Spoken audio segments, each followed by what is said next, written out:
How do you write a mystery? First set up the characters and the location, make it all seem normal, and then add in something a little odd but not too out of this world. Now you introduce things to be concerned about, and it must in some way relate to the first thing that was strange, though it can't be an obvious link. The story is now in motion and the characters have a goal, which is to uncover the mystery and avert it.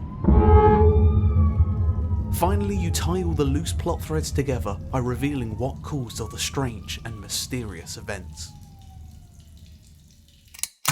Like going for a wee, it's incredibly simple, and yet people still manage to piss on the toilet seat. There's so many films that mess up mysteries, but there's one in particular that annoyed me the most, and that's the Autopsy of Jane Doe. Act 1 sees two coroners doing an autopsy on a body with no identification that was found underground at the scene of a brutal mass murder. Already it has an A grade for horror setting because there is no way of making a morgue not creepy, since being around so many lifeless corpses brings back memories of visiting your old racist relative at their retirement home. The characters are also perfect for a horror because coroners and morticians are a bit weird. It's one of the few professions where you don't really want someone smiling too much, like a euthanasia clinician or a traffic warden. A cheesy grin while pulling out organs from a body makes it seem like you want to put one of your organs in there. Then we have the Jane Doe, who is the subject of the mystery and helps to keep the story compact because her body is where all the mysteries come from. A bit like My £600 Life when they find a Pringles lid under a fold. Act 2 reveals what happened to Jane Doe and begins to paint this picture of who she was. Wrists and ankles broken, tongue crudely removed, internal organs are cut and scarred, and some even weirder things like strange symbols on the inside of her skin, which takes us from a realistic murder story to something more supernatural and sinister. Then Act 3 starts and it's just a bunch of ghosts going boo. I don't like jump scares because they are lazy. See how lazy that was? Literally anyone can do them. My mum jump scares me and always has. As a kid, I'd get up in the middle of the night to go to the toilet and she's running across the hallway naked, which is the scariest imagery a young developing mind can see.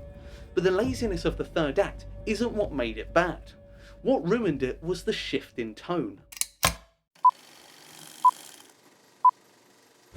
Have you ever seen an interesting trailer for a film where it's all fast-paced and exciting, but then when you get into the cinema it's a slow burn, character-focused drama which sent you to sleep? Drive is one of these films. It's a great watch, but if you're expecting someone who drives like they're in Fast and Furious, then you watch them trying not to speed or run red lights, and then you get an hour of Ryan Gosling staring like your creepy uncle, well, his attractiveness just won't cut it, and you'll walk out before you got to the payoff. The same can be said for the opposite, where you're expecting a slow burn, unique film, and then get subjected to cliched horror and jump scares where ghosts have zero personality and merely exist to sort of stand in conveniently spooky places.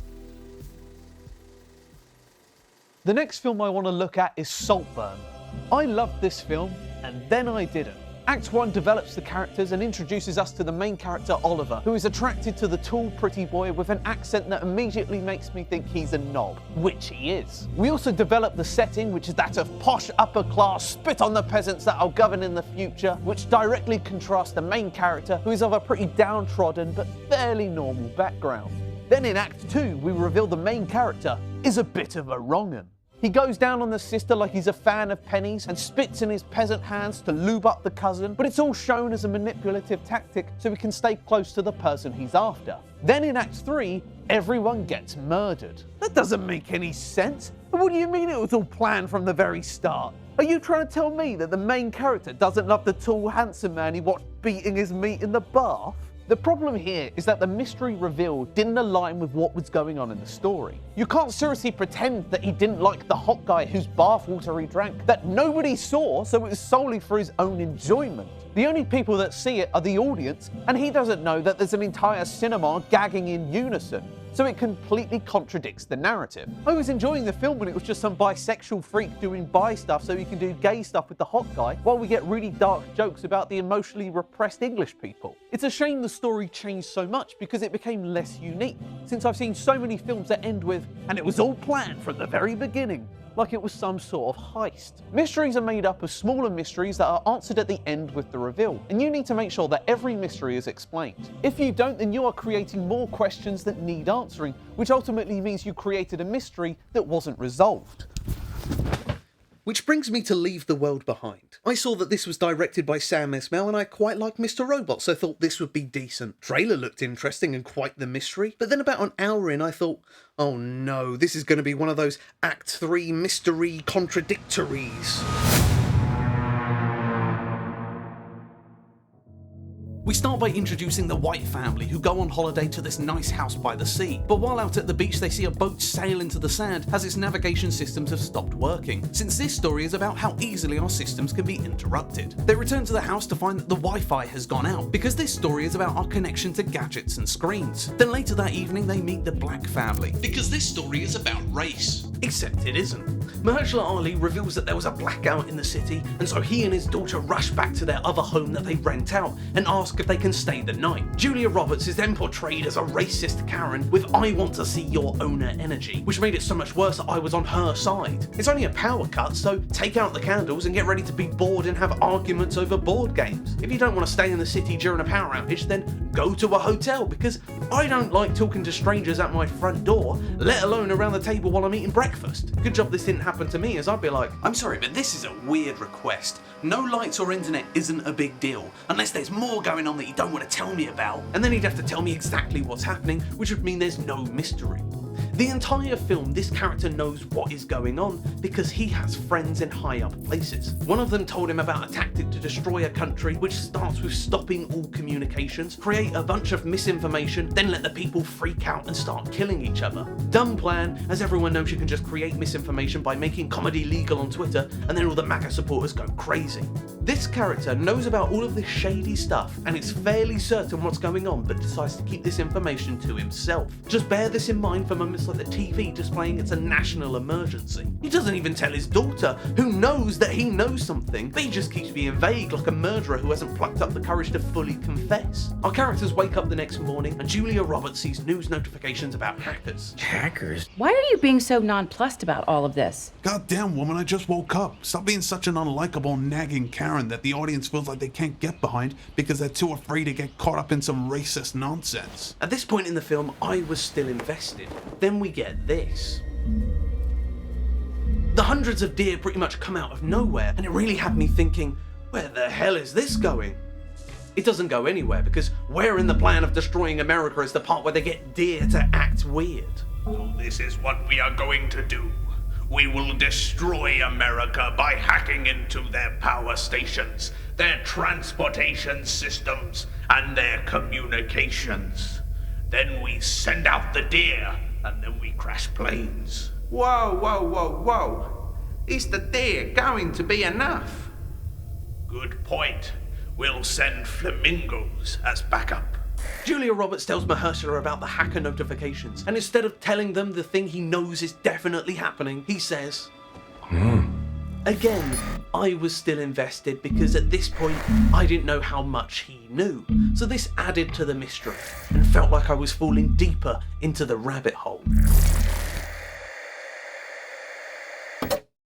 Our story now branches off into 3 sections where we see mysterious stuff that seems bad. Ethan Hawke heads into town to see if he can find out what's going on. Ah, a Mexican! As he's fleeing the Mexican lady, he spots a drone dropping some mysterious red stuff, but it turns out it was only flyers. Ah, Arabic! Meanwhile, Mahershala heads to the neighbour's house to see if he can find out some more information. The house is in disrepair and there's a bunch of debris scattered throughout the garden. Ooh, a watch! I love free stuff, and it comes with a severed arm. Whoa, there's loads of free corpses that I completely miss because I get tunnel vision when I see a cool watch. Then another plane comes crashing down because I guess there's an invisible wall around America where planes get disabled if they go through it, making them land in the same spot. Steve, we seem to be losing connection to all of the planes heading to and from America. Do you think it has something to do with them being hacked, experiencing nationwide blackouts, and then losing the ability to communicate? You know, the thing everyone from every other country has been talking about for the last 12 to 24 hours. Do you think we should stop sending planes there?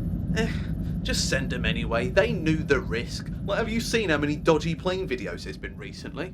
What's the harm in having one more? The third mystery in this segment comes when the 2 white kids head into the forest in search for deer. Instead, they find a shed that has a perfect line of sight to the house, and inside is a pile of leaves with an indent in it, like someone has been sleeping there. The brother begins to tell a tale of something watching his little sister, staring at her through the window while covered in a blanket of darkness, waiting for the perfect moment to... The That's not funny, Archie. That really hurt. Like a heartfelt conversation with a drunk, none of this means anything. I've searched for answers as to what the hell the indent is from, and I don't think you're supposed to know because it isn't from anything, as it's just a red herring. The film is littered with red herrings, which is also why it can't seem to decide on its themes. Is this about our attachment with screens, or race relations, or nature, or war, or technology? Technically, it's all of them, as what it's trying to do is tie it to the misinformation tactic used to destroy America. The problem is that all of these attempts at misinformation either lead to plot threads with no resolution, or make me wish I was watching the version of the film where the deer makes sense in the plot, because they're controlled by the deer man who lives in the woods. He has the ability to shapeshift into a deer that's bigger than the rest, and has scars on his face so you know he's the leader. Back at the house, Mahershala tells Julia Roberts that he knew a while ago something bad was going to happen, but again he doesn't say what, even though there's been dozens of signs he's right. I don't understand why you would be so coy about it when you watched a plane fall out of the sky onto the wreckage of another plane. Hang on, he explains what he saw a lot more dramatically. I saw a plane nosedive out of the sky into the ocean. Their conversation ends short when they hear distant explosions, then a high-pitched noise like the one meant to deter teenagers from loitering outside Lidl. This was the moment I knew I was going to get disappointed. It was going too well and it was too interesting for its own good, so I knew it wasn't going to be able to pull off the reveal. This was the Autopsy of Jane Doe moment. We have all these plot threads that lead us towards something big, to the point where aliens weren't out of the question, especially when they keep showing us the view from a spaceship. But then the reveal was just a war against America, which feels too basic, because if you close your eyes and point it at a map, 9 times out of 10 that country wants to destroy America. I expected something new, and then I got ghosts going boo. For a mystery to work, you need to slowly ramp it up, and then drive straight off that ramp to take it to all new mysterious heights. Seven is one of the best mystery films that absolutely nails this. Act 1 sees someone killing people in ways that connect to the 7 deadly sins, and our characters begin to grapple with the fact they have an active serial killer on the loose. Act 2, they begin to get close to the identity of the killer and nearly catch him, which results in one of our main characters with a gun to his head, but the killer doesn't shoot, making you go, what the f***? Why did he do that? I'm intrigued even more. Act 3 begins with the killer handing themselves in, but as the story unravels, you begin to find out this was all part of his plan, and that he wins either way, or at least one of the main characters loses no matter if he decides to shoot the serial killer or spare him. All the plot threads created throughout the film get answered in this final encounter, leaving us with no more questions. But most importantly, they left the biggest mystery for the finale. What's in the box? The most mysterious part of Leave the World Behind is a high-pitched noise in the middle of the film. They sit around the kitchen island discussing the noise they just heard, and Mahershala continues to stay quiet about the thing he knows is definitely happening. Then it becomes a race thing because Julia Roberts is getting cranky. But she's right. She wants to know what the hell is happening, and he knows what the hell is happening. Another person she thinks knows what's going on is Kevin Bacon, who she saw at the beginning of the film stockpiling. I hate that films cast big name actors for parts you don't see until late in the plot. You see him at the start and say, hey, that's Kevin Bacon, and then just spend the rest of the film going, I wonder when they'll see Kevin Bacon again. Kevin Bacon probably knows what's going on. Kevin Bacon will probably have signal on his phone because he uses EE. Ethan Hawke gets back home with the flyers, and his son translates the front of it as Death to America because he's a gamer, and this film is now about how games turn you against brown people. They leave the city but are quickly stopped by a bunch of broken down Tesla vehicles, which isn't really a cause for concern because this is what they do normally. We're then treated to the most dramatic zoom in on safety features to let us know Teslas are self-driving. I mean, they aren't, as they're regularly seen trying to kill everyone inside them, but for this we can pretend. A horde of Tesla cars charge in, and the film's dramatic tone is sacrificed as it turns into Subway Surfer, and yet again the characters go completely tunnel visioned, missing the large patch of ground they could drive on to get out the way. The camera then tilts up, revealing lines of broken down cars, smoke and chaos without a single person in sight. It's been one day, and everyone has vanished for starters, but I guess they all turned into that guy who drove through the parade. Get out of my way! You're blocking traffic! You! They get back to the house and then these two give vibes like they're gonna bang, but then they don't because it's just another red herring. Oh look, the deer again, still don't know why. Then these two give vibes like they're gonna bang, but then they don't because it's just another red herring. And also they're both married. I didn't bring it up before, but his wife and her mum was on a plane heading home, but they're both acting so chill even though multiple planes have been spotted plummeting out of the sky. They just bring her up a couple of times in conversation, and every time I go, oh yeah, I forgot about her, because they don't seem very sad about the fact she's obviously dead. Every plot needs interesting characters to pull the story along, but these characters suck because they lack any semblance of personality and just act as mouthpieces for whatever the theme is the film wants to be about in that moment. It's like we're watching a film full of NPCs you find dotted around a town in a Bethesda game. Talk to this cranky cracker and she'll just monologue about hating people. Talk to this chill harbinger of doom and he'll tease the fact he knows what's happening. And because he's so unimportant, we don't get a dialogue tree that lets us scream in his face, "What's going on? We all know that you know, so just tell us already." This is the third time in the film when you've decided to not fully explain all this nonsense. Why are there flamingos in the pool? Who cares? Because that noise is happening again. What the?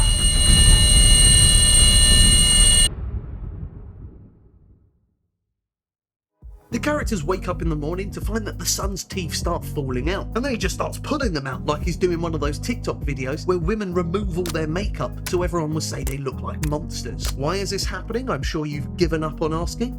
Well, they take him to Kevin Bacon, who finally appears an hour and 53 minutes into the film, and he says it's probably radiation, which doesn't really make any sense because he looks like he's been French kissing the reactor at Chernobyl, and everyone else looks like they've come back from a spa day. Maybe it was the tick that bit him earlier. I don't know, and that's obviously the point, but it's an awful point. This really exemplifies the Saltburn problem I had, where things happen in the plot that don't really get explained very well, which just leaves you asking questions. If the main character didn't really love the person he was stalking, then why did he have sex with his grave? It's easy creating plot threads, but it's difficult to tie them up at the end to make sense of it all. Anyone can write a story where their character randomly go, "Whoa!"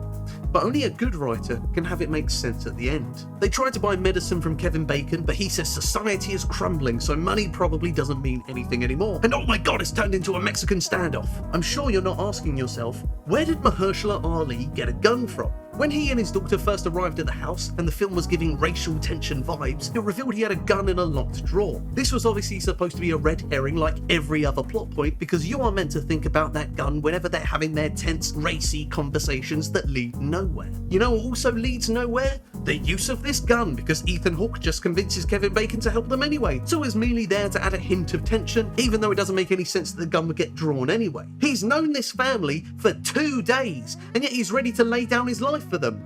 I'd only do that for close family as long as they didn't annoy me that day. You ready for another thing that doesn't make sense in this scene? Kevin Bacon trades his medicine for cash. This is literally the last thing that should have been given to him to advance the plot. If he handed over a pair of his daughter's underwear, it would have made more sense. Mahershala's daughter, not Ethan's. Although then again, they hop back into the car, and finally Mahershala explains that he knows exactly what's going on, and their story ends. Meanwhile, Julia Roberts is searching for her daughter in the woods, and she goes on a little rant about people sucking. Also, we're destroying the environment because I guess that's what the film is about at this current moment. Then deer surround them, and there's a big grey one with scars on its face, so we can tell it's the leader.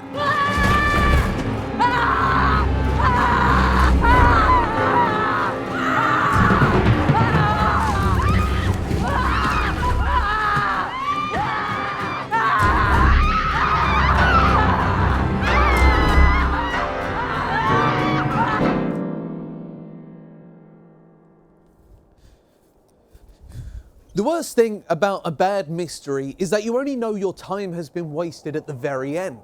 At least with something like Wish, I can be pretty sure from the trailers that it's the Wish version of a Disney film.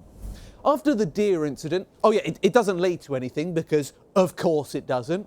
Our characters look off into the distance and see a burning city as everyone has turned on each other in just 2 days. Although it is America, so if anything, that's probably too much time. The final part of the film follows the little white girl whose goal is to watch the finale of Friends. Is that a metaphor or a statement? Who cares at this point, because the film has tried to say something about everything, which has caused it to say nothing.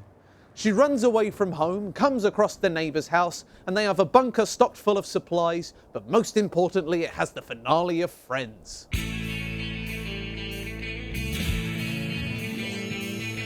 That's how it ends. We listen to that annoying earworm of a song. When watching a mystery, you need that feeling of falling deeper and deeper into a rabbit hole, so the place where you started feels like a different world to the one you eventually landed in. This film is like falling into an unusually deep manhole. You drop into darkness, tumbling and free-falling, unsure when you'll hit the bottom or what you might find down there, only to come to the shocking realization that you're neck deep in poo, like you'd expect would happen after falling into a manhole.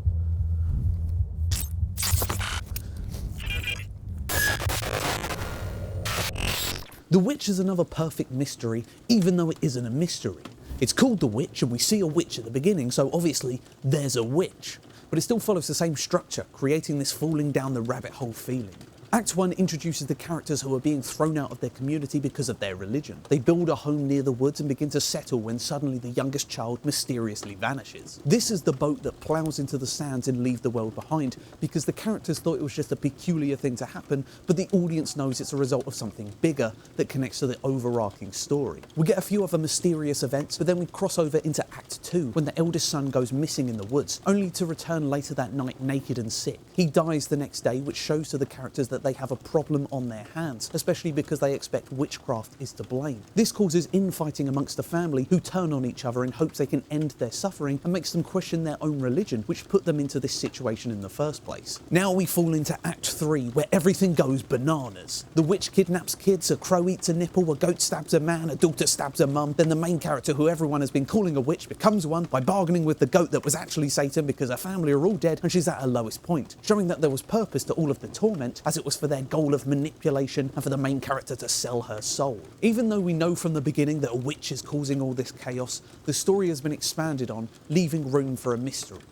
We expected a story about witches, and then we got so much more, which is the main thing you should take away from this.